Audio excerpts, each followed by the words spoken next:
Ok, je suis très content de vous faire un retour d'expérience en fait après 2 ans d'utilisation d'un panel NGS un peu dédié aux eosinophiles et qui nous a permis de mettre en évidence des mutations de la voie JAK-STAT. Et donc c'est pas très original aujourd'hui, mais donc des traitements, vous pouvez vous en douter, qui débouchent sur des traitements par JAK inhibiteurs. Les explorations moléculaires dans les maladies eosinophiles, on essaye de les cibler. C'est ce qu'on avait écrit dans le PNDS l'année dernière en fait. Et donc on essaye de un peu restreindre les indications qui sont parfois un peu excessives chez les patients qui ont un phénotype clinique, biologique ou un profil de réponse au traitement qui nous laisse présager d'un syndrome myéloprolifératif sous-jacent. Donc évidemment la grosse rate, les autres anomalies de l'hémogramme, et puis finalement un critère qui pour nous est majeur, c'est la corticorésistance. Les éosinophilies corticosensibles, ça pour nous c'est très évocateur d'une éosinophilie réactionnelle, drivée par des éosinophiliopoïétines dites de l'inflammation de type 2 comme l'IL5, alors que les éosinophilies clonales, elles, classiquement sont corticorésistantes. Et donc quand on a aucun élément en faveur, c'est tout à fait licite en fait de sursoir au myélogramme, à la biopsie médulaire, au NGS. Quand on a des éléments d'orientation, bien là en première intention, enfin en tout cas ça c'est ce qu'on avait, statué l'année dernière. On va proposer une recherche de FIP1L1 par PCR. La PCR, c'est plus sensible que la fiche. Évidemment, quand il y a d'autres éléments d'orientation, quand il y a la thrombocytose, on va faire JAK2. Quand il y a la ponyclose, on va faire BCR-ABL. Et puis, si cette première étape est négative, et bien là, on va aller aux investigations exhaustives avec le myélogramme, le karyotype, évidemment la cytogénétique avec la recherche de réarrangement PDGFR-A, PDGFR-B, excusez-moi, FGFR1 par fiche. Et puis donc, on avait écrit le NGS à discuter au cas par cas. Et donc il y a 4 ans maintenant, Jean-Manuel, dans la même journée, vous avez fait une petite mise au point à l'époque sur l'apport, les avantages et surtout les limites en fait à l'époque du NGS pour l'exploration des maladies eosinophiles. Et effectivement, Jean-Manuel, vous avez bien montré que hormis quelques situations bien précises comme les syndromes hypereosinophiliques lymphoïdes où il y a quelques malades avec des mutations, gain de fonction de stade 3, quelques histoires de chasse, de mutations constitutives de JAK1, et bien en fait, jusqu'à présent, les quelques travaux qui ont été faits sur le sujet ne permettent pas de conclure, puisque les mutations retrouvées, elles sont non spécifiques, c'est celles qu'on retrouve dans tous les syndromes myélodysplasiques ou syndromes myéloprolifératifs. Le caractère restreint ou non aux éosinophiles n'était pas prouvé, et puis surtout, aucun impact pronostique. Et donc Jean-Manuel concluait sa présentation sur l'intérêt éventuellement de mettre au point un panel NGS dédié. Et donc c'est ce à quoi on s'est attelé avec un énorme input de Guillaume Lefebvre à Lille et de Nicolas Duployé qui est MCUPH de biologie moléculaire. Donc c'est un examen qu'on a maintenant déployé il y a 2 ans. Dont vous retrouvez la feuille de prélèvement sur le site du CREO. Et donc, en fait, c'est rien d'autre que le panel usuel utilisé à Lille de SMP-SMD, mais qu'on a enrichi avec un certain nombre de gènes qui nous semblaient relevants pour explorer les éosinophilie. Donc, comme il y a des réarrangements cytogénétiques impliquant les récepteurs de tyrosine kinase, il y a également quelques publications isolées avec des mutations activatrices gain de fonction de PDGFR1 notamment. Puis on a rajouté les gènes des principales éosinophilopoïétines, les gènes donc de la voie JAK-STAT et les gènes de la voie RAS. Ça c'est un peu plus pêche à la ligne, mais c'était dans l'idée, si on trouve des choses, ça sera éligible à un traitement ciblé. Donc voilà ce qu'on a fait, on a passé 64 malades en fait, donc on a appliqué en fait ce qu'on avait écrit dans le PNDS, des malades qui avaient donc un phénotype myéloïde. Donc pour ceux qui ne sont pas familiers, alors je suis désolé, la diapositive coupe un peu là, mais globalement chaque ligne c'est un gène différent, ils sont regroupés avec en fonction de leur rôle physiologique, et chaque colonne c'est un malade différent. Et donc vous avez un code couleur qui vous résume un peu les principales caractéristiques cliniques ou de réponse au traitement et la charge mutationnelle des différents patients. Donc ça c'est 64 malades qui avaient un phénotype myéloïde et pas de mutation, pas de réarrangement en tout cas FIP1L1 PDGFR alpha en PCR, et pas de réarrangement en fiche pour les principaux transcrits incriminés. Puis on a également passé en fait un groupe contrôle avec des SHE lymphoïdes, des hypereosinophilies de signification indéterminée, puis des éosinophilies pour lesquelles on n'avait rien trouvé, pour lesquelles on avait retenu donc le diagnostic de SHE idiopathique. Et donc qu'est-ce qu'il faut retenir de cette figure de profil moléculaire? La première chose, c'est qu'en fait quand on prend un cutoff de 3% de fréquence allélique, pourquoi 3%? Parce que c'est le seuil qui a été retenu maintenant dans la dernière classification des maladies éosinophiles comme étant un corollaire d'éosinophilie clonale. eh bien, on se rend compte qu'en fait, on retrouve une mutation dans près de 3/4 des malades du groupe expérimental versus seulement 20 du groupe contrôle, ce qui finalement un peu nous fait une validation a posteriori de nos critères cliniques biologiques de réalisation de NGS qu'on ne pouvait pas faire chez tout le monde, évidemment, pour des raisons de coût. Et puis, quand on regarde dans le détail, on s'aperçoit que en fait, finalement, les mutations avec une VAF faible étaient souvent isolées, et donc elles n'avaient rien de spécifique, avec des gènes impliqués dans l'hématopoïèse clonale liée à l'âge. Donc voilà, vous voyez TET2, DNMT3A, et donc et chez des patients corticosensibles. Et donc il faut probablement être très prudent quand on retrouve ces gènes mutés de manière isolée avec des VAF faibles chez des malades qui ont une éosinophilie. C'est probablement pas un corollaire d'éosinophilie clonale. Et à contrario, donc on est tombé sur près de la moitié des malades de notre population qui avait un phénotype suggérant un syndrome myéloprolifératif, et bien on a trouvé des mutations de la voie de JAK-STAT sur lesquelles je vais retenir, et donc exclusivement dans notre groupe expérimental. Et donc en revanche, notre surprise, c'était qu'on n'a retrouvé aucune mutation activatrice de PDGFR-A, B, il y a une petite coquille, pas de mutation donc des éosinophiles au poïétine. On a trouvé quelques patients mutés KIT, mais en vrai, cliniquement, ils avaient vraiment un tableau clinique qui on aurait pu faire KIT en Sanger, tellement c'était évocateur de mastocytose, et des mutations de la voie RAS, c'était rare, uniquement avec des VAF faibles, et en tant que sous-clone, donc avec d'autres populations qui étaient dominantes. Donc, si on regarde un peu plus dans le détail les malades JAK-STAT, donc ça c'est au groupe, si on compare au sein des patients qui ont un phénotype suspect de syndrome myéloprolifératif, et qu'on compare les JAK-STAT mutés versus les non-JAK-STAT mutés, il y a encore un décalage, probablement une compatibilité de MAC-PC. Globalement, les malades JAK-STAT, ils sont plus âgés, ils avaient plus de thrombocytose, plus de polynucléose, ils étaient plus réfractaires aux corticoïdes, donc ça faisait sens.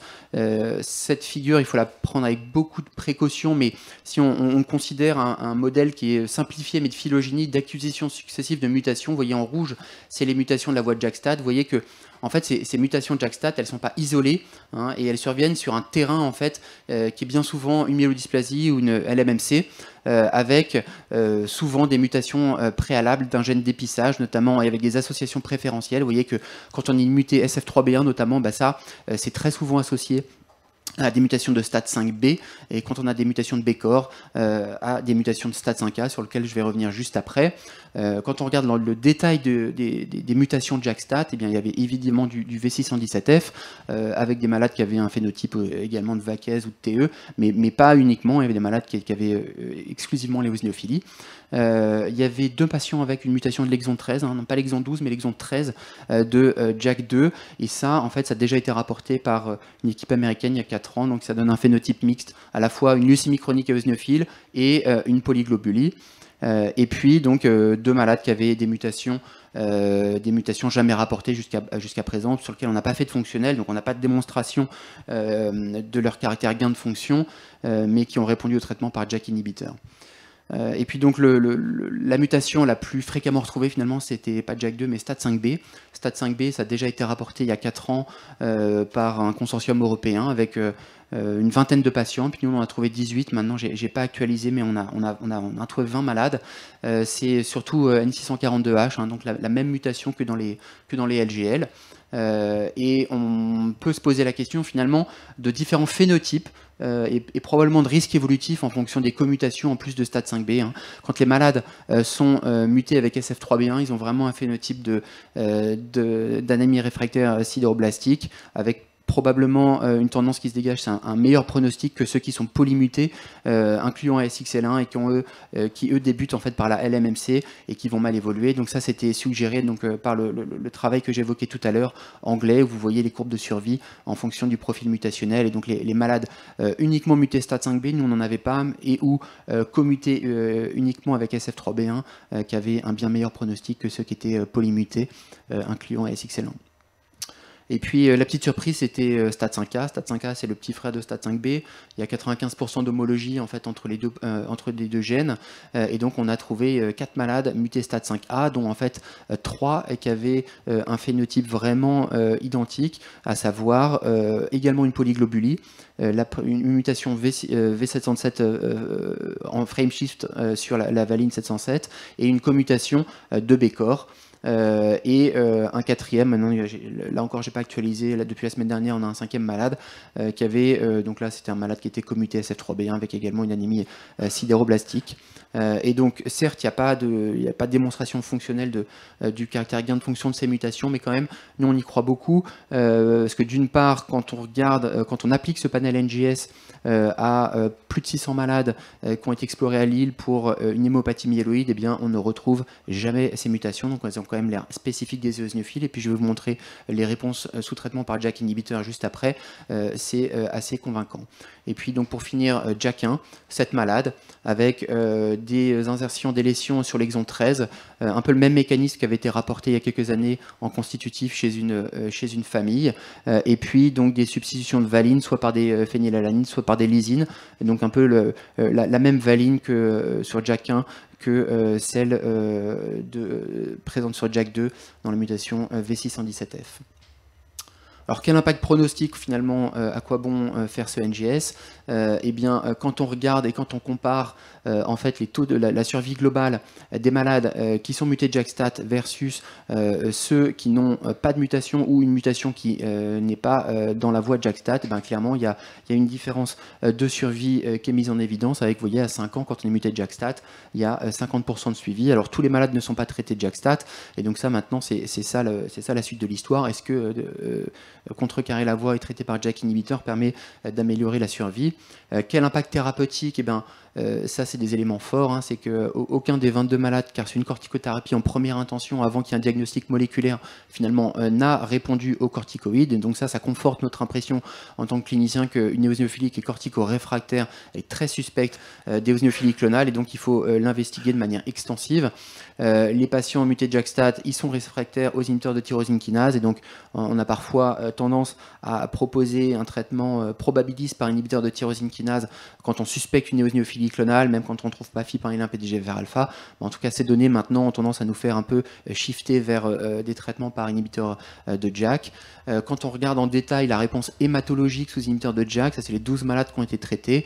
Alors il faut être très prudent, et puis il y a des problèmes de toxicité aussi, et donc on limitait l'utilisation pleine dose, mais globalement c'est un traitement qui semble fonctionner, du moins sur les éosinophiles. Quand on regarde la réponse moléculaire, bah là c'est tout récent, donc on n'a pas beaucoup de points de suivi. Là je vous ai mis deux graphes avec deux malades mutés STAT5A, où vous voyez que les éosinophiles se normalisent, et puis on a l'impression que ça agit à la fois sur le clone STAT5A, mais sur la commutation également B-Core, donc peut-être un effet un peu plus global que juste, mais il faut être très prudent, que juste un effet sur la signalisation de la voie. Et puis quand on zoome cette fois sur les 35 malades mutés de JAK-STAT et qu'on compare les 12 qui ont reçu des JAK inhibiteurs versus ceux qui n'ont pas été traités, bah, là encore on va être précautionneux, mais il y a quand même des premiers signaux qui sont très favorables. On a l'impression que le traitement par JAK inhibiteur permet un peu de lisser l'effet péjoratif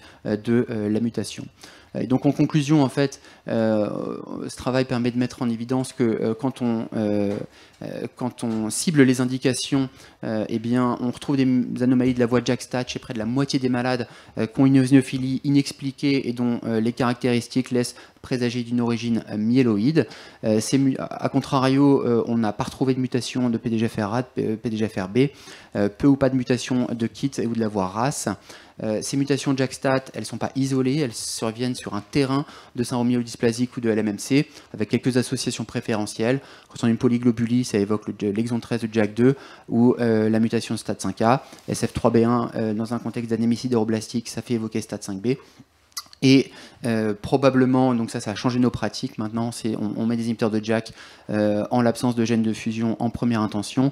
Et donc, par contre, les réponses moléculaires, elles devenir à plus long terme.